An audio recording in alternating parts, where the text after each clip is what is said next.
Hello guys, welcome. വണക്കം.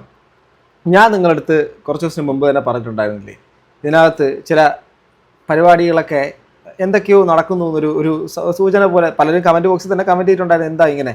കാരണം ഇപ്പം എലിസബത്തിൻ്റെ ചർച്ച തന്നെ സോഷ്യൽ മീഡിയക്കകത്ത് നോക്കി കഴിഞ്ഞാൽ എലിസബത്തിൻ്റെ വിഷയത്തിൻ്റെ ചർച്ച അധികം നമ്മൾ കാണുന്നില്ല. അത് എന്താണ് കാരണമെന്നുള്ളതൊന്നും എനിക്കറിയത്തില്ല. എലിസബത്ത് ചില സൂചനകൾ തന്നുകൊണ്ടൊരു വീഡിയോ ഇവിടെ വന്നിട്ടുണ്ട്. വീണ്ടും ഫേസ് കാണിച്ചുകൊണ്ട് തന്നെയാണ് ആ വീഡിയോ ഇട്ടേക്കുന്നത്.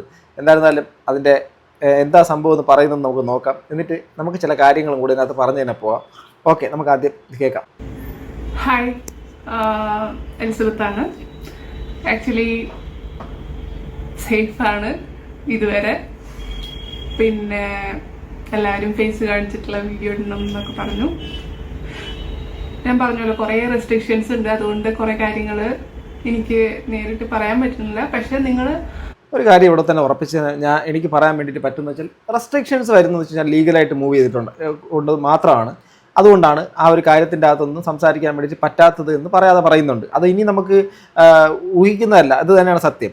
ഓക്കെ, പല സ്ഥലങ്ങളിൽ നിന്നൊക്കെ ഞാൻ അറിയുന്നത്, സത്യം പറഞ്ഞാൽ എലിസബത്ത് നല്ല രീതിയിൽ കേസ് മൂവ് ചെയ്തിട്ടുണ്ടെന്നുള്ള രീതിയിലാണ്. അത് സത്യമാണോ ഇല്ലെന്നുള്ള കാര്യം എലിസബത്ത് പറയാത്തടത്തോളം നമുക്ക് അറിയത്തില്ല. എങ്കിലും ലീഗലി മൂവ് ചെയ്തു എന്നുള്ള കാര്യം എലിസബത്ത് പറഞ്ഞു തന്നെയാണ് പോകുന്നത്. കാരണം അതുകൊണ്ടാണ് റെസ്ട്രിക്ഷൻ വരുന്നത്. അല്ലാതെ ഇപ്പം നിങ്ങൾക്ക് ഇപ്പം ഇതിനകത്തും ഈ അഡ്വക്കേറ്റ്സ് ഒക്കെ കാണുമല്ലോ. സോ നിങ്ങൾക്ക് മനസ്സിലാവുന്ന ഞാൻ വിശ്വസിക്കുന്ന സാധാരണക്കാർക്ക് വേണ്ടിയാണ് ഞാനിത് പറയുന്നത്.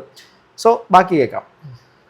വിചാരിക്കുന്ന കാര്യങ്ങൾ ചെയ്തിട്ടുണ്ട്. ഞാൻ വിചാരിക്കുന്ന ഈ കാര്യങ്ങളിൽ ഞാനിപ്പോൾ കുറേ വീഡിയോകളൊക്കെ ഇട്ടുമല്ലോ. ആ വീഡിയോകളിൽ എനിക്ക് ചെയ്യാൻ പറ്റുന്ന മാക്സിമം ഞാൻ ചെയ്തിട്ടുണ്ടെന്ന് വിചാരിക്കുന്നു. അതിൻ്റെ റിസൾട്ട് വെയിറ്റ് ചെയ്യണു. അതുപോലെ തന്നെ റിസൾട്ട് വെയിറ്റ് ചെയ്യണമെന്ന് പറഞ്ഞാൽ അതിൻ്റെ കാരണം അത് സത്യം പറഞ്ഞാൽ അത് ലീഗലായിട്ട് മൂവ് ചെയ്തു എന്നുള്ളത് തന്നെയാണ്. റിസൾട്ടിന് വേണ്ടി വെയിറ്റ് ചെയ്യുന്നു. റിസൾട്ട് എന്ന് വെച്ച് കഴിഞ്ഞാൽ എന്താണ്? ജസ്റ്റിസ്. അപ്പോൾ അതിന് വേണ്ടിയിട്ടുള്ള വെയിറ്റിങ്ങിലാണ് ഇപ്പം എലിസബത്ത് ഉള്ളത്. സോ സത്യം പറഞ്ഞാൽ ഈ സമയത്താണ് എലിസബത്തിൻ്റെ കൂടെ എലിസബത്തിനെ അല്ലെങ്കിൽ എലിസബത്ത്, അമൃത ഇപ്പോൾ രംഗത്ത് നിൽക്കുന്നത് എലിസബത്തിനേ ഉള്ളൂ. സോ ആ ഒരു അഫക്റ്റഡ് ആയിട്ടുള്ള ആൾക്കാർക്ക് അവർക്കൊരു ജസ്റ്റിസ് നടപ്പിലാവണമെങ്കിൽ ഈ ഒരു വിഷയം കാണുന്ന ആൾക്കാർ ദയവായി ഈ ഒരു കാര്യത്തിന് ഇപ്പോഴാണ് ശരിക്കും പറഞ്ഞാൽ കൂടെ നിൽക്കുകയാണ്. കാരണം ഇനി എങ്ങനെയാണ് ഈ കേസ് കൊടുത്തിട്ടുണ്ടെങ്കിൽ അത് കോംപ്ലിക്കേറ്റഡ് ആവുമോ, അതോ ഇനിയിപ്പോൾ ഇൻഫ്ലുവൻസ് ചെയ്തുകൊണ്ടുള്ള വല്ല പരിപാടികൾ നടക്കുമോ, നിസ്സാരമായിട്ട് പുള്ളി നമ്മുടെ അണ്ണാച്ചി ഊരി അങ്ങ് പോകുമോ എന്നടക്കമുള്ള കാര്യങ്ങൾ സംശയാസ്പദമാണ്. ചില പ്രമുഖമായ കേസുകൾ പോലും എങ്ങും എത്താതെ നടക്കുന്ന കാര്യം നമ്മൾ കണ്ടുകൊണ്ടിരിക്കുകയാണ് നമ്മുടെ. അപ്പോൾ ഈ ഒരു പെൺകുട്ടിക്ക് നീതി കിട്ടുമോ ഇല്ല എന്നുള്ള കാര്യം നമുക്കറിയത്തില്ല. ചില കാര്യങ്ങൾ നെഗറ്റീവ് ആണോ പോസിറ്റീവ് ആണോ ഒന്നും അറിയില്ല. അത് കുറച്ച് കഴിഞ്ഞിട്ടാണ് റിസൾട്ട് അറിയുള്ളൂ. പിന്നെ ഈ സേഫ് ആണോ എന്നുള്ള വീഡിയോ നിങ്ങൾ അന്വേഷിക്കുന്നുണ്ട് എന്നുള്ളതിൽ ഭയങ്കര സന്തോഷമുണ്ട്. കാരണം എനിക്ക് തന്നെ ഡൗട്ടാണ് എന്താ ഉണ്ടാവാൻ പോണേ എന്നുള്ളത്. അതായത് പലരും വായ അടുപ്പിക്കാൻ വേണ്ടിയിട്ടാണ് നോക്കണേ. കുറേ കാര്യങ്ങൾ നടന്നിട്ടുണ്ട് എന്ന് എല്ലാവർക്കും അറിയാം. ഇതൊക്കെ അറിയണ ആൾക്കാർ കുറച്ച് പേരൊന്നുമല്ല. പിന്നെ അതുപോലെ തന്നെ ഞാൻ ഈ ഒരു പാറ്റേൺ നേരത്തെ കണ്ടിട്ടുണ്ട്. നമ്മുടെ ഫ്രണ്ട്സിനെ കട്ട് ചെയ്യുക, പാരൻസിനെ കട്ട് ചെയ്യുക, നമ്മളെ സപ്പോർട്ട് ചെയ്യണ ആൾക്കാരിനെ കട്ട് ചെയ്യുക, നമ്മുടെ സോഷ്യൽ മീഡിയ കട്ട് ചെയ്യുക, ഈവൻ ഫോണടക്കം എറിഞ്ഞു പൊട്ടിക്കുക, നമ്മുടെ വായടപ്പിക്കുക, നമ്മൾ മെൻ്റലി നമ്മൾ നല്ല ഒരു ഇതിലല്ല അല്ലെങ്കിൽ സ്റ്റേബിൾ അല്ല എന്ന് വരുത്തി തീർക്കുക. എന്തുമാത്രം വേദനയോടെ ആയിരിക്കില്ല ഒരാളുടെ ലൈഫിനകത്ത് അയാൾ മെൻ്റലി സ്റ്റേബിൾ അല്ല എന്ന് മറ്റൊരാൾ പറയുന്ന കാര്യം, അയാളെക്കുറിച്ച് ക്യാരക്ടർ അസാസിനേറ്റ് ചെയ്യപ്പെടുന്ന ആ ഒരു കാര്യത്തിനെക്കുറിച്ച് പറയുന്നത്. ഇപ്പം ശ്രദ്ധിച്ചു നോക്കൂ, ഇതിനകത്ത് എലിസബത്ത് പറയുന്ന കാര്യം വേണ്ടപ്പെട്ടവരെ കട്ട് ചെയ്യുക എന്നുള്ള കാര്യം പറയുന്നു. ഞാനത് വേറൊന്നും കൊണ്ട് പറയുന്നതല്ല. ഇപ്പോൾ എത്ര പേരാണ്, ഇപ്പോൾ ഒരുപാട് പേര് നമ്മൾ ഈ ഒരു വിഷയമായിട്ട് ബന്ധപ്പെട്ടിട്ട് ഞാൻ ഒരുപാട് ചർച്ചകൾ കണ്ടിട്ടുള്ളതാണ്. യൂട്യൂബിൻ്റെ അകത്തും മറ്റുള്ള പല സ്ഥലങ്ങളിലും ഇതിന് വേണ്ടിയിട്ടുള്ള എലിസബത്തിന് വേണ്ടിയിട്ടുള്ളൊരു വലിയ രീതിയിലുള്ളൊരു താല്പര്യത്തോടു കൂടി ആൾക്കാർ ഇത് ചെയ്തുകൊണ്ടിരുന്നു. ഇവിടെ പോയി എന്നുള്ളൊരു കാര്യം ഭയങ്കര ഒരു ചോദ്യമാണ്. സോ ഇതെല്ലാം അണ്ണാച്ചിയുടെ സപ്പോർട്ട് വഴി അണ്ണാച്ചി എങ്ങാനും പോയി കട്ട് ചെയ്തതാണോ, അതോ അണ്ണാച്ചിയുടെ ഇൻഫ്ലുവൻസ് വഴി കട്ട് ചെയ്തതാണോ, ഇനി ഭീഷണിപ്പെടുത്തിയിട്ടാണോ? പറയാൻ പറ്റത്തില്ല. ആൾക്കാരെ പലതരത്തിലാണ് ഇത് ചെയ്യുന്നത്. ഇപ്പം ഭീഷണിക്കകത്ത് വീഴുന്നവരുണ്ടോ എനിക്കറിയത്തില്ല. സോ ഭീഷണിപ്പെടുത്തിയും ആവാം. കാണുന്നില്ല എവിടെയും അധികം ചർച്ചകളൊന്നും ഞാൻ അധികം കാണുന്നില്ല. നിങ്ങളുടെ ശ്രദ്ധയിൽ പെടുന്നെങ്കിലെന്ന് പറയും, എൻ്റെ ശ്രദ്ധയിൽ അധികം വരുന്നില്ല. അപ്പോൾ ഈ പുള്ളിക്കാരിയുടെ കൂടെ നിൽക്കുന്ന ആൾക്കാരെയും കട്ട് ചെയ്യുന്ന പരിപാടി ഇതിന് മുൻകാലങ്ങളിൽ കണ്ടിട്ടുണ്ടെന്ന് പറയുമ്പോൾ സ്വാഭാവികമായിട്ടും എലിസബത്തിനോട് ചേർന്ന് നിന്ന പല ആൾക്കാരെയും അവിടുത്തെ എലിസബത്ത് ഇദ്ദേഹത്തിനോടൊപ്പം ഈ അണ്ണാച്ചിയോടൊപ്പം കൂടെ ഉണ്ടായ സമയങ്ങളിൽ അവിടെ നടന്ന കാര്യങ്ങളുമായിട്ട് കണക്ട് ചെയ്താണ് പറയുന്നത്. അത് കുറേ അധികം ലിജേഷ് ഏട്ടനും പറഞ്ഞിട്ടുണ്ട്. അപ്പോൾ നമുക്ക് മനസ്സിലാക്കാൻ വേണ്ടിയിട്ട് പറ്റും എല്ലാം സെയിം ആണ്. അപ്പോൾ എലിസബത്തിനിട്ട് എവിടെ കൂടെ ഇങ്ങനെ വായും മൂടി കെട്ടി മിണ്ടാതെ ഒരിടത്ത് മൂലയ്ക്ക് പോയിരുന്നു എന്നുള്ള പരിപാടി അണ്ണാച്ചി സൈഡിൽ കൂടെ ഒപ്പിച്ചുകൊണ്ടിരിക്കുന്നു. എലിസബത്ത് അതിനെ ബ്രേക്ക് ചെയ്തുകൊണ്ടാണ് സംസാരിക്കുന്നത്. ഞാൻ ഇതുവരെ സേഫാണ് എന്ന് പറയുന്നതിലൂടെ എനിക്കതാണ് മനസ്സിലാക്കാൻ വേണ്ടി പറ്റുന്നത്. അപ്പോൾ ഒക്കെ എന്താ വരുന്നത് വെച്ചാൽ നമ്മൾ ഒറ്റപ്പെടും. ഈവൻ ആൾക്കാരെ അറിയണ ആൾക്കാരടക്കം നമ്മളോടൊന്നും കോണ്ടാക്ട് ചെയ്യില്ല, നമ്മളോടൊന്നും സംസാരിക്കില്ല. അത് വട്ടി കേസല്ലേ, അതിനോട് സംസാരിച്ചിട്ട് കാര്യമില്ല. അപ്പോൾ ഇതൊക്കെ അതിനനുസരിച്ച് ഞാൻ എന്താ പറയുക ഇതിനകത്തൊക്കെ. കാരണം ഞാൻ എൻ്റെ വരികൾക്ക് ഞാൻ ഭ്രാന്തൻ്റെ വരികളെന്ന് കൊടുത്തിട്ടുണ്ട്. സ്വയം മറ്റുള്ളവർ പറയുന്നതിന് മുമ്പ് ഞാൻ എന്നെ വട്ടനെന്ന് പറയുന്ന ഒരാളാണ്. മീൻസ് അതിന് എനിക്ക് വേറെ അർത്ഥങ്ങളുണ്ട്. അത് മനസ്സിലാക്കുന്നവർക്ക് മനസ്സിലാവട്ടെ, അതൊരു സാഹിത്യപരമായ ഏരിയ. പക്ഷേ ഇവിടെ ഒരു വ്യക്തി, അത് എന്താണ്, ആ കുട്ടി MDക്ക് പഠിക്കുന്നു. ആ കുട്ടി പഠിച്ച് MBBSൻ്റെ അകത്ത് വളരെ നല്ല മാർക്ക് വാങ്ങിയിട്ട് മെറിറ്റിൽ പഠിച്ചൊരു പെൺകുട്ടി. അപ്പോൾ എല്ലാ തരത്തിലും എന്താണ് ബാഡ്മിൻ്റൺ പോലുള്ള ഗെയിമിലും സ്റ്റേറ്റിൽ പ്രതിനിധീകരിച്ച് കളിച്ചൊരു കുട്ടി. എല്ലാ വഴിക്കും എല്ലാ കാര്യം ഐക്യവും അതുപോലെ തന്നെ എല്ലാ സംഭവങ്ങളൊക്കെ ഉള്ളൊരു കുട്ടി. അതിനെ ഒരു സുപ്രഭാതത്തിൽ ഇദ്ദേഹത്തിൻ്റെ ഉള്ളൊരു സ്നേഹവും പ്രണയവും വന്ന് മൂടി, അത് പ്രണയമല്ലേ സംഭവിച്ചു. അതിനുശേഷം എന്താണ് കീഴ്പ്പെടുത്തി, അതിനുശേഷം ഉപയോഗിക്കുക, കളയുക. ഓക്കെ, അതിനുശേഷം പറയുന്ന പേരാണ് മെൻ്റലി സ്റ്റേബിൾ അല്ല, ഗുളിക തന്ന് കൊല്ലാനൊക്കെ നോക്കി എന്നുള്ളതൊക്കെ ആദ്യം പറഞ്ഞ്, പിന്നെ കുറച്ച് ദിവസം കഴിഞ്ഞിട്ട് ഒന്ന് പറഞ്ഞ് എന്നോട് ഭയങ്കര സ്നേഹം, നമുക്ക് മറ്റെന്താ അറിയും അല്ലേ, ഇതൊക്കെ പറഞ്ഞു. ഇപ്പോൾ ഈ സീരിയസ് കാര്യത്തിനിടയ്ക്ക് ഈ കോമഡി ഞാൻ പറയുന്നതല്ല. എനിവേ, അണ്ണാച്ചിയുടെ കറക്റ്റ് പരിപാടികൾ നമ്മൾക്ക് എല്ലാവർക്കും മനസ്സിലായിട്ടുണ്ട്. സോ കുറേ അധികം ആൾക്കാർ ഇപ്പോൾ ചാടി അവിടെ പോയിട്ട് സപ്പോർട്ടൊക്കെ ചെയ്യുന്നു. മനസ്സിലാകുന്നില്ല അതെന്തുകൊണ്ടാണെന്ന്. അതിനോട് സംസാരിച്ചിട്ട് കാര്യമില്ല. ഇങ്ങനെയൊക്കെ കള്ളത്തരങ്ങൾ നടന്നിട്ടുണ്ടെങ്കിലും അതിനോട് പറഞ്ഞിട്ട് കാര്യമില്ല. വട്ട് കേസ് എന്നുള്ളൊരു ചിത്രീകരണം എല്ലാവരുടെയും മുമ്പിൽ വന്ന കാരണം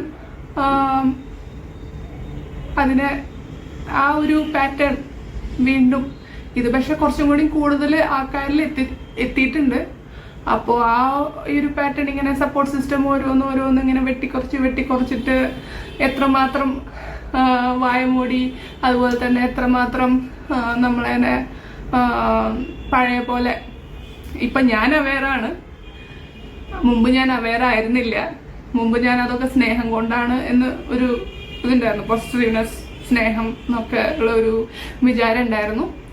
അതുപോലെ നമ്മുടെ പിന്നിൽ നടക്കുന്ന കാര്യം നമുക്ക് അറിയണ്ടായിരുന്നില്ല. ഇപ്പൊ പക്ഷെ ഞാൻ അവെയറാണ്. പക്ഷെ ഈ ഒരു സമയത്ത് പലതരത്തിലുള്ള മോശം സംഭവങ്ങൾ ഉണ്ടാകാൻ ചാൻസ് ഉണ്ടായി. ഇപ്പോൾ ഏറ്റവും അടുത്ത് നിൽക്കുന്ന ആൾക്കാരെ കട്ട് ചെയ്യുന്നുള്ള രീതിയിലേക്കൊക്കെയാണ് പുള്ളിക്കാരത്തി പറയുന്നത്. അപ്പോൾ ആ എലിസബത്തിനോടൊപ്പം ചേർന്ന് നിന്ന പല ആൾക്കാരെയും കട്ട് ചെയ്ത് മാറ്റുന്നത് പോലത്തെ സപ്പോർട്ട് സിസ്റ്റം, അവരെ സപ്പോർട്ട് ചെയ്ത് എവിടെ കൂടെയൊക്കെ ഉണ്ടായിരുന്ന ആൾക്കാരുടെയൊക്കെ എണ്ണം വെട്ടിച്ചുരുക്കുന്ന ഒരു പരിപാടിയൊക്കെ നടന്നുകൊണ്ടിരിക്കുന്നു എന്ന് പറയുന്നു. ഞാൻ പറഞ്ഞൊരു കാര്യമാണ്, ഞാൻ ഈ ഒരു വിഷയം ഞാൻ ഒരു ഇഞ്ച് പോലും ഞാൻ അതിൻ്റെ പിന്നോട്ട് പോകത്തില്ല. സ്റ്റിൽ ഞാൻ ആ ഒരു വാക്ക് പാലിച്ചുകൊണ്ട് തന്നെ മുന്നോട്ട് പോകും. എന്നെ കാണുന്നവർക്ക് അതറിയാം. അതിനപ്പുറത്തേക്ക് ഭീഷണിയോ ഇനിയിപ്പോൾ കൊല്ലു എന്ന് പറഞ്ഞിരുന്നാലോ അതൊക്കെ അവിടെ വെച്ച് കാണാമെന്നുള്ളത് മാത്രമേ ഉള്ളൂ. പക്ഷേ ബാക്കി ഈ പറയുന്നതാണെങ്കിൽ ഇവരുടെ സപ്പോർട്ട് സിസ്റ്റം എന്ന് പറഞ്ഞ സംഭവം എല്ലാ സ്ഥലങ്ങളിലും കൂടെ ഇങ്ങനെ നിരന്തരമായിട്ടുണ്ടായിരുന്നതൊക്കെ എവിടെ പോയി എന്നുള്ളതൊന്നും അറിയത്തില്ല. സോ അതൊരു വല്ലാത്തൊരു കണ്ടീഷനാണ് സീരിയസ്ലി കൊണ്ടിരിക്കുന്നത്. അതുപോലെ തന്നെ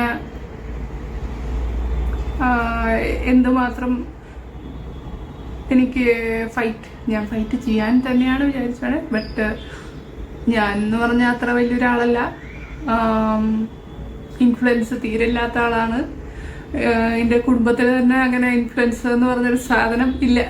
ഞങ്ങൾ എയർപോർട്ടിൽ നിന്ന് ഇങ്ങനെ വരുമ്പോൾ ആക്ച്വലി ഞാൻ 2 ആഴ്ച മുമ്പ് ഞാൻ നാട്ടിൽ വന്നിട്ടുണ്ടായിരുന്നു ഈ പരിപാടികൾക്കൊക്കെ വേണ്ടിയിട്ട്. അപ്പോൾ നാട്ടിൽ വന്നിട്ട് കുറച്ച് ദിവസം ഉണ്ടായിരുന്നു, കുറച്ച് ഡിലേ ഒക്കെ. അതായത് നമുക്ക് ആരിനെ വിശ്വസിക്കാൻ പറ്റുന്നൊന്നും അറിയില്ലല്ലോ. അപ്പോൾ നമുക്ക് 2-3 വയസ്സുള്ളൊരു ചതികളൊക്കെ പറ്റിയിട്ടുണ്ടായിരുന്നു. അപ്പോൾ അതൊക്കെ കഴിഞ്ഞ് റെഡിയായി നമ്മൾ സെറ്റാക്കി എല്ലാം വരുമ്പോൾ കുറച്ച് സമയം എനിക്ക് കുറേ ലീവ് എടുക്കേണ്ടി വന്നു ഇവിടുന്ന്. അങ്ങനെ നമ്മൾ തിരിച്ചെത്തി. അപ്പോൾ ആ സമയത്ത് എയർപോർട്ടിൽ നിന്ന് വരുമ്പോൾ ഒരു മലയാളി കണ്ടിരുന്നു. അപ്പോൾ നിങ്ങൾക്ക് ഇൻഫ്ലുവൻസ് ഒന്നും ഇല്ലേ? ഞാൻ പറഞ്ഞു എനിക്ക് ഇൻഫ്ലുവൻസ് ഒന്നും ഇല്ല, പൊളിറ്റിക്കൽ പാർട്ടിയിലും അങ്ങനെ ഇതിലൊന്നും ഇൻഫ്ലുവൻസ് ഇല്ല. അവർക്കൊക്കെ ഭയങ്കര അത്ഭുതം പോലെ. അതൊരു ഗതികേടായിട്ട് മാറുന്നുണ്ടല്ലേ. കാരണം പുള്ളിക്കാരത്തേക്ക് ശരിക്കും പറഞ്ഞാൽ ഇൻഫ്ലുവൻസ് ചെയ്യാനുള്ള കപ്പാസിറ്റി കുടുംബത്തിൻ്റെ അകത്തും ഇല്ല, അല്ലാതെയും ഇല്ല. സാധാരണക്കാരാണ്, ഡോക്ടേഴ്സൊക്കെയാണ്, ഓക്കെ. അല്ലാതെ ബാക്കി അവർക്ക് ഇൻഫ്ലുവൻസ് ചെയ്യാനോ മറ്റുള്ളവരെ ഇതൊന്നും ചെയ്യാനോ ഉള്ള സംവിധാനങ്ങളൊന്നുമില്ല. നാട്ടിൽ വന്ന് നിന്ന സമയത്തും കുറേ ചതികളൊക്കെ സംഭവിച്ചു എന്ന് പറയുന്നു. ഞാനും ചിന്തിക്കുന്നത് ഇവരുടെ എവിടെ പോയി ആൾക്കാരെന്നുള്ളതാണ്. പക്ഷേ കമൻറ്റ് ബോക്സുകളിലും മറ്റുള്ള എല്ലാ സ്ഥലങ്ങളിലും എനിക്ക് എപ്പോഴും ആൾക്കാർ എന്നോട് ചോദിക്കാറുണ്ട്, തിരക്കാറുണ്ട്, എന്തായി, എന്തെങ്കിലും ഉണ്ട്, പുള്ളിക്കാരത്ത് സേഫാണോ എന്നൊക്കെ ചോദിക്കുന്നു. ഇന്നും ആദ്യമേ ചിരിച്ചുകൊണ്ട് തന്നെ ഞാൻ സേഫാണ് ഇതുവരെ എന്നുള്ളൊരു കാര്യം പറയുന്നു. സോ വേദനിച്ചുകൊണ്ട് തന്നെയാണ് ഇത് പറയുന്നത് കേട്ടോ, ആ കുട്ടി ചിരിച്ചുകൊണ്ടാണെങ്കിലും. പിന്നെ ചില ആൾക്കാരുടെ കമൻറ്റാണ്, ഞാനത് അവർക്ക് വേണ്ടിയിട്ടുള്ള മറുപടിയാണ്. ചിലരൊക്കെ ചോദിക്കുന്നുണ്ട്, ഇതിപ്പോൾ ലീഗലായിട്ട് പോകാതെ നിങ്ങളിങ്ങനെ വർത്തമാനം പറഞ്ഞുകൊണ്ടിരുന്ന കാര്യമൊന്നുമില്ല എന്നൊക്കെ പറയുന്ന ആൾക്കാരോട് മാത്രം ഞാൻ പറയാം, ലീഗലായിട്ട് പോകാതെ ഇത് പറഞ്ഞുകൊണ്ട് വർത്തമാനം പറഞ്ഞതുകൊണ്ട് മാത്രമാണ് നിങ്ങൾക്കും എനിക്കും അടക്കമുള്ള കാര്യം ആൾക്കാർക്ക് പറയാൻ മനസ്സിലാക്കാൻ കഴിഞ്ഞത്. അത് ഇല്ലാതെ എന്ന് പറഞ്ഞിട്ട് ആരും ഈ ചുമ്മാ എന്താണ് കണ്ണടച്ചിരുട്ടാക്കരുത്. എലിസബത്ത് ഈ വിഷയം പബ്ലിക്കിന്റെ മുമ്പിലേക്ക് അഡ്രസ്സ് ചെയ്തുകൊണ്ട് മാത്രമാണ് ഈ പറയുന്ന വ്യക്തിയുടെ റിയൽ ക്യാരക്ടർ എക്സ്പോസ്ഡ് ആയത്. അതല്ലാത്തടത്തോളം കാലം എങ്ങനെ അറിയുന്നതാണ്, ആരറിയുന്നതാണ്, എവിടെ കൂടെ അറിയുന്നതാണ്? കുറച്ച് നാളെ കഴിഞ്ഞിട്ട് വേറെ വിവാഹത്തിലേക്കൊക്കെ ഇദ്ദേഹമൊക്കെ പോയാലോ, അത് എന്തെങ്കിലുമൊക്കെ ആയി കഴിഞ്ഞാലോ, അന്നും ഇത് ആർക്കും ഒന്നും പറഞ്ഞിട്ടില്ലെങ്കിൽ ആരും അറിയത്തില്ല. നമ്മൾ എത്രയോ സെലിബ്രിറ്റീസിന്റെ വിവാഹങ്ങൾ എത്രയോ നടക്കുന്നു, അവരുടെ അതെന്തുകൊണ്ടാണെന്നുള്ളത് നമ്മൾ ആരും തിരക്കാൻ പോകുന്നില്ല, അറിയുന്നില്ല. സോ അതുപോലെ എന്തെങ്കിലും തരത്തിലുള്ള കാര്യം ഉണ്ടെങ്കിൽ ഒരാൾ പബ്ലിക്കിന്റെ മുമ്പിലേക്ക് ഒന്ന് അഡ്രസ്സ് ചെയ്ത് പറഞ്ഞു, അത് എത്ര പേർക്ക് വേണ്ടിയിട്ടാണ് സംസാരിച്ചിരിക്കുന്നത്. ഇനി ഒരാൾക്കും ആ ചതി പറ്റരുത്. ആ പറയുന്ന പെൺകുട്ടിയെ ചുമ്മാ ഇരുന്നു കളിയാക്കാനും മറ്റും ചിലരൊക്കെ ആണെങ്കിൽ ലോജിക്ക് തെരയുന്നത് കാണണം. ഹോ, ലോജിക്ക്, ലൈഫിനകത്ത് ഭയങ്കര ലോജിക്ക് മാത്രം വെച്ച് പെരുമാറുന്ന ആൾക്കാർ. അത് നിങ്ങൾ ഇങ്ങനെ ഒന്ന് പറഞ്ഞ് സോഷ്യൽ മീഡിയക്ക് അതൊന്ന് പറഞ്ഞിട്ട് കാര്യമുണ്ടോ? സോഷ്യൽ മീഡിയ എന്നുള്ള ഒരൊറ്റ കാര്യം കൊണ്ടാണ് അത് സ്ഥലത്തിൻ്റെ പേരെനിക്കറിയത്തില്ല, ഏതൊരു സ്ഥലത്ത് ഒരു IT പാർക്ക് കമ്പനി മറ്റുള്ള സംഭവങ്ങളെല്ലാം അവിടുത്തെ മയിലുകളും മാനുകളും അവിടുത്തെ ജീവജാലങ്ങളെ മൊത്തം നശിപ്പിച്ച് എത്ര വലിയ ഹെക്ടർ കണക്കിനുള്ള ഏക്കർ വസ്തു കാടിനെ നശിപ്പിച്ചുകൊണ്ട് അവിടെ ബിൽഡിംഗ് കെട്ടാൻ വേണ്ടിയിട്ട് പോയി. സോഷ്യൽ മീഡിയയുടെ ഇൻഫ്ലുവൻസ് കൊണ്ടാണ്, സോഷ്യൽ മീഡിയയുടെ ആ ഒരു പ്രഷർ കൊണ്ട് ആ സാധനം നിർത്തിപ്പോയത് പരിപാടി. ആലോചിച്ച് നോക്കണം സോഷ്യൽ മീഡിയയ്ക്ക് പവർ ഉണ്ടോ ഇല്ലയോ എന്നുള്ളത്. പല കാര്യങ്ങളിലും സംഭവിച്ചിട്ടുണ്ട്. അങ്ങനെ വാൾ സ്ട്രീറ്റിനകത്ത് സംഭവിച്ചിട്ടുണ്ട്. ഈ ഫേസ്ബുക്കിന്റെ ഗ്രൂപ്പുകൾ വഴി, ഫേസ്ബുക്ക് വഴിയൊക്കെ നടന്നിട്ടുള്ള ഏറ്റവും വലിയ പ്രശ്നം വാൾ സ്ട്രീറ്റ് നടന്നിട്ടുണ്ട്. ഇത് നിങ്ങൾ അറിയാത്ത ആൾക്കാരാണോ? അപ്പോൾ ഒരു കുട്ടി ആ കുട്ടിക്ക് വേണ്ടി ജസ്റ്റിസിന് വേണ്ടി സ്വന്തം നാട്ടിലെ 100% ലിറ്ററസി സാർ എന്ന് പറഞ്ഞ ഈ നാട്ടിലേക്ക് വന്ന് എല്ലാവരുടെ മുമ്പിലേക്ക് വന്ന് വിളിച്ച് കൂവി പറഞ്ഞു, എനിക്ക് ഇത്രയും പ്രശ്നങ്ങളുണ്ട്, ഞാൻ ഇങ്ങനെയാണ്, എനിക്ക് ഇൻഫ്ലുവൻസ് ചെയ്യുന്ന ആരുമില്ല, എൻ്റെ കൂടെ ആരുമില്ല. അപ്പോൾ ലീഗലായിട്ട് പോയില്ലെന്ന് ചോദിച്ചു. ഇപ്പോൾ ലീഗലാണെന്നുള്ള കാര്യം നമുക്ക് മനസ്സിലാക്കാൻ വേണ്ടിയിട്ട് പറ്റി. എന്നിട്ടും ആ കുട്ടിയെ കളിയാക്കാൻ വേണ്ടിയിട്ട് നിനക്കൊക്കെ ഉളുപ്പുണ്ടോ എന്ന് എനിക്ക് ചോദിക്കാനുള്ളൂ. ലോജിക്ക് തിരയുന്നു, ഭയങ്കര ക്വാളിറ്റി ഓഫ് ലിവിങ്ങിൻ്റെ സെറ്റപ്പിൽ നിന്നുകൊണ്ട് ഇതൊക്കെ ഇങ്ങനെയാണോ ചെയ്യേണ്ടത്? അതൊക്കെ അങ്ങനെയല്ലേ ചെയ്യേണ്ടത്? ഓക്കെ, ആ കുട്ടി അറ്റ്ലീസ്റ്റ് ഒന്ന് പറഞ്ഞു, ഇനി ഒരാൾക്കും ആ ഒരു ചതി പറ്റത്തില്ല. അപ്പോൾ ആ കുട്ടിയെ നമ്മൾ പ്രൊട്ടക്ട് ചെയ്തിട്ടില്ലെങ്കിൽ കുറ്റം പറയാതിരുന്നൂടെ എന്ന് എനിക്ക് ഇത്തരക്കാരോട് ചോദിക്കാനുള്ളൂ. എന്ത് കിട്ടുന്നു നിങ്ങൾക്ക്? ചിലരൊക്കെ ആണെങ്കിൽ അണുകട കീറിയൊക്കെ മുറിച്ചൊക്കെ ചോദിക്കുന്നു, ഇങ്ങനെയൊക്കെയാണോ കാര്യങ്ങളൊക്കെ ചെയ്യേണ്ടത്, ഇങ്ങനെയൊക്കെയല്ലേ ചെയ്യേണ്ടത്? സോ ബഹുജനം പലവിധം പലർക്കും പല ഒപ്പീനിയൻസ് ഉണ്ടാവും, ആ പോയിന്റ് ഓഫ് വ്യൂ ഡിഫറൻ്റ് ആയിരിക്കും, സംശയമൊന്നുമില്ല. പക്ഷേ ചില കമൻറ്റുകൾ കാണുമ്പോൾ അവർ വലിയ സാക്ഷരതാ നിപുണരാണ്, വളരെ എഡ്യൂക്കേറ്റഡ് ആണ്, വലിയ സംഭവങ്ങളാണ് എന്ന് പറയും. സ്വന്തം ലൈഫിനകത്തേക്ക് വരണോടെ, സ്വന്തം ലൈഫിനകത്ത്. എൻ്റെ നാട്ടിൽ ചില ആൾക്കാരറിയാം ഭയങ്കര പുരോഗമനിസ്റ്റുകളാണ്. ഭയങ്കരം എന്ന് വെച്ചാൽ ഒടുക്കത്തെ പുരോഗമനം. ആ പുരോഗമനത്തിൻ്റെ പാതയിൽ കൂടെ പോയി നമ്മുടെ അടുത്തൊക്കെ ഭയങ്കര ഉപദേശക്കാരായ ചില ആൾക്കാർ ചില സമയങ്ങളിൽ അവരുടെ ലൈഫിൻ്റെ അകത്തുള്ള ഏറ്റവും വലിയ വ്യക്തിപരമായ കാര്യങ്ങളുടെ അകത്ത് അവർ കാണിച്ച ആക്റ്റുകൾ കാണുമ്പോൾ ഉണ്ടല്ലോ, ഇവരാണോ ഇത് കാണിക്കുന്നത് തോന്നിപ്പോയിട്ടുണ്ട്. സ്വന്തം ലൈഫിൻ്റെ അകത്തുള്ള കാര്യങ്ങളുടെ അകത്ത് പലത് കാര്യങ്ങളിലേക്ക് വരുന്ന സമയത്ത് അവിടെ ഈ പുരോഗമനവും മറ്റതും മറിച്ചതും ലോജിക്കും സെൻസും ഒക്കെ മാറി നിന്നിട്ട് അവിടെ ചില സമയങ്ങളിൽ മനുഷ്യൻ വേറെ തരത്തിലേക്ക് പെരുമാറും. സോ പറഞ്ഞെന്നുള്ളേ ഉള്ളൂ. അത് ആ അർഹിക്കുന്നവർക്ക് വേണ്ടിയിട്ട് മാത്രം, ഞാൻ സാധാരണക്കാർക്ക് മറ്റുള്ളവർക്ക് വേണ്ടിയിട്ടൊന്നുമല്ല. ഇത്ര അത്ഭുതപ്പെടാൻ എനിക്കങ്ങനെ പരിചയമുള്ള ആൾക്കാരാരുമില്ല. സത്യം ജയിക്കുമെന്ന് വിചാരിക്കുന്നു, ജസ്റ്റിസ് ഉണ്ടാവുമെന്ന് വിചാരിക്കുന്നു. അതുപോലെ തന്നെ പേടിയുണ്ട്, പേടിയില്ലാത്തതിൻ്റെ പ്രശ്നമൊന്നുമില്ല, നല്ല പേടിയുണ്ട്. എല്ലാവരും ചിരിച്ചിട്ട് വീഡിയോ ഉണ്ടെന്നൊക്കെ പറയുമ്പോൾ ചിരിച്ചിട്ട് വീഡിയോ ഇടാന്ന് വിചാരിച്ചു, ഫേസ് കാണിച്ചിട്ട് തന്നെ വീഡിയോ ഇടാന്ന് വിചാരിച്ചു. Very good. അതുപോലെ ഇപ്പോൾ ഞാൻ ഇടയിൽ കുറേ ലീവ് ഈ ഇതിൻ്റെ ഭാഗമായിട്ട് ലീവ് എടുത്തപ്പോൾ കുറേ പെൻഡിങ് വർക്ക്സ് ഉണ്ടായി. അതുകൊണ്ട് സെമിനാറുകൾ അതുപോലെ തന്നെ കുറേ സംഭവങ്ങളൊക്കെ നടന്നുകൊണ്ടിരിക്കുന്നുണ്ട് ഇതിൻ്റെ ഇടയിൽ. അപ്പോൾ നമ്മൾ തന്നെ പെട്ടെന്ന് ഒരു ദിവസം, ഞാൻ ഗുജറാത്തിലാണ് ഉള്ളത്, അപ്പോൾ പല ഇതിൻ്റെ കാര്യത്തിന് വേണ്ടിയിട്ട് എന്നെ നാട്ടിലേക്ക് വിളിക്കുമ്പോൾ എനിക്കൊരു ടൈം ഗ്യാപ്പൊക്കെ വേണമെന്നൊക്കെ ഞാൻ റിക്വസ്റ്റും ചെയ്തിട്ടുണ്ട്. അറിയില്ല എന്തൊക്കെയാണ് അതിൻ്റെ. ഓക്കെ, ഇതിൽ കൂടുതൽ ആ കുട്ടി പറയാതെ പറഞ്ഞു പോകേണ്ട കാര്യം വരുന്നില്ല.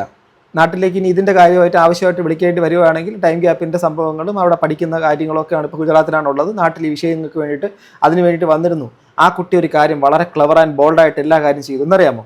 നമ്മളാരും ചിന്തിക്കാത്തൊരു കാര്യമാണ്. കാരണം എല്ലാ കാര്യങ്ങളും പബ്ലിക്കായിട്ട് ആദ്യമേ വീഡിയോ ആയിട്ടിട്ട് നാട്ടുകാരെ മൊത്തം അറിയിച്ചു. അതിനുശേഷം കൊണ്ട് ഈ ഒരു സാധനം ലീഗലായിട്ട് മൂവും ചെയ്തു. അതിനുശേഷം വെയിറ്റിങ്ങിലാണ് ജസ്റ്റിസിന് വേണ്ടിയിട്ട്. ഇനി എങ്ങാനും ഈ ഒരു സംഭവത്തിൻ്റെ അകത്ത് എന്തെങ്കിലും തിരിമറിയോ മറ്റുള്ള കാര്യങ്ങളോ അറിയണമെങ്കിൽ പബ്ലിക്കിൻ്റെ മുമ്പിലേക്ക് ആ കുട്ടിക്ക് ഒന്ന് പറയാൻ വേണ്ടിയിട്ട് പറ്റും, ഞാൻ പറഞ്ഞത് എന്തായി. അന്ന് ചിലപ്പോൾ കളിയാക്കിയവരും കൂടെ ചിലപ്പോൾ അന്ന് ഈ കുട്ടിയുടെ കൂടെ ചിലപ്പോൾ നിന്നേക്കാൻ സാധ്യതയുണ്ട്. ഇന്ന് ചിലപ്പോൾ ഇവരെ മാറി ഇരുന്ന് കളിയാക്കുന്നില്ല, അവർ പോലും ചിലപ്പോൾ നാളെ ഇവരുടെ കൂടെ ചേരാനുള്ള സാധ്യതയൊക്കെ ഞാൻ കാണുന്നുണ്ട് കേട്ടോ, സീരിയസ്ലി. നമുക്ക് അനുവദിച്ച് കിട്ടുന്നു. ഗവൺമെൻറ് കോളേജിൽ പഠിക്കുന്ന ആളാണ്. സോ അങ്ങനത്തെ കാര്യങ്ങളൊക്കെ അനുവദിച്ച് കിട്ടുന്നു വിചാരിക്കുന്നു. അതിലൊന്നും കുഴപ്പമുണ്ടാവില്ല എന്ന് വിചാരിക്കുന്നു. അപ്പോൾ ഞാൻ ഇപ്പോൾ ഉള്ളത് ഗുജറാത്തിലാണ്. അപ്പോൾ അങ്ങനെയൊക്കെയാണ് സംഭവങ്ങൾ. എല്ലാതും ഒരു ഈ എന്നിട്ടാണ് നമ്മൾ ഒന്നും അങ്ങോട്ടും ഇല്ല ഇങ്ങോട്ടും ഇല്ലാത്ത പോലെ പറയണേ. സോറി, എനിക്കിത് ഞാൻ കൂടുതൽ പറയാൻ പറ്റില്ല. ഈ പറഞ്ഞത് തന്നെ ഇനി എന്തെങ്കിലും സംഭവിക്കുമോ എന്ന് എനിക്കറിയില്ല. അതുപോലെ തന്നെ അറിയില്ല, വാദിപ്രതിയാവണ സംഭവങ്ങളാണ്. അതുകൊണ്ട് ഓക്കെ, അപ്പോൾ അത് കാര്യം റെസ്ട്രിക്ഷൻ ഉള്ളതുകൊണ്ട്, ലീഗലായിട്ടുള്ള റെസ്ട്രിക്ഷൻസ് മറ്റു കാര്യങ്ങളൊക്കെ ഉള്ളതുകൊണ്ട് പറയാൻ പറ്റത്തില്ല. അത്രേ ഉള്ളൂ, നമുക്കത് മനസ്സിലായല്ലോ. ഇനി ആരും കേസ് കൊടുത്തില്ല എടുത്തില്ല എന്നൊന്നും പറയേണ്ട കാര്യമില്ല. സംഭവം കേസിൻ്റെ വഴിക്ക് മുന്നോട്ട് പോയിട്ടുണ്ട്. അതാണ് എനിക്ക് മനസ്സിലാക്കാൻ പറ്റിയത്. അറിയില്ല എന്താണ് ഇതിൻ്റെ ഒരു, ഞാൻ ഇതുവരെ ഇങ്ങനെ പോയിട്ടില്ല, ഇങ്ങനത്തെ ഒരു ഫൈറ്റിന് പോയിട്ടില്ല. എൻ്റെ ഓപ്പോസിറ്റുള്ള ആള് ഭയങ്കര വലിയ ആളാണ് എല്ലാ തരത്തിലും. ഇപ്പോൾ പലതും കേൾക്കുമ്പോൾ വീണ്ടും കുറെ ഉണ്ട്. അത്രയൊക്കെ ഉള്ളൂ. നിങ്ങളുടെ സപ്പോർട്ടിന് നന്ദി. ആത്മാർത്ഥമായിട്ട് സപ്പോർട്ട് ചെയ്യണ കുറച്ച് പേരുണ്ട്. എല്ലാവരോടും ഭയങ്കര നന്ദിയുണ്ട്. സീരിയസ്ലി 2 ദിവസം കൊണ്ട് കാണാണ്ടായ ഒന്ന് അന്വേഷിക്കണം. എന്തെങ്കിലും പറ്റിയ ചിലപ്പോൾ വല്ല ഈ ബോർവെല്ലോ അങ്ങനെ പുതിയ പുതിയ ഐറ്റംസ് ഒക്കെ ഞാൻ കേട്ടായിരുന്നു. അപ്പോൾ അങ്ങനത്തെ വല്ല ബോർവെല്ലെങ്ങാനും നമ്മളുണ്ടെങ്കിൽ നമുക്ക് പറയാൻ ഇങ്ങനെ വന്ന് വീഡിയോ ഇടാൻ പറ്റില്ല. അപ്പോൾ 2-3 ദിവസം നമ്മളതിനെ കണ്ടില്ലെങ്കിൽ ഒന്ന് അന്വേഷിക്കണം. Okay, bye. അപ്പോൾ അവസാനത്തെ ആ ഒരു റിക്വസ്റ്റിലൂടെ മനസ്സിലാവുന്നത് എന്താ, നല്ല രീതിയിൽ ജീവനാപത്തുണ്ട്, ലൈഫ് ത്രെട്ടണിങ് ഉണ്ട് എന്നുള്ള കാര്യം പറയാതെ പറഞ്ഞാൽ പോകുന്നത്. ഇനി പബ്ലിക്കിൻ്റെ മുമ്പിലേക്ക് പറയാൻ പറ്റാത്തതിൻ്റെ കാരണം അത് പറയുന്നത് വെച്ചാൽ വ്യക്തമാക്കി പറയുന്നുണ്ട്. അതിൻ്റെ കാരണം ലീഗലായിട്ടുള്ള കാര്യത്തിൻ്റെ അത് പോയതിലേക്ക് തന്നെയാണ് എനിക്ക് മനസ്സിലാക്കാൻ പറ്റുന്നത്.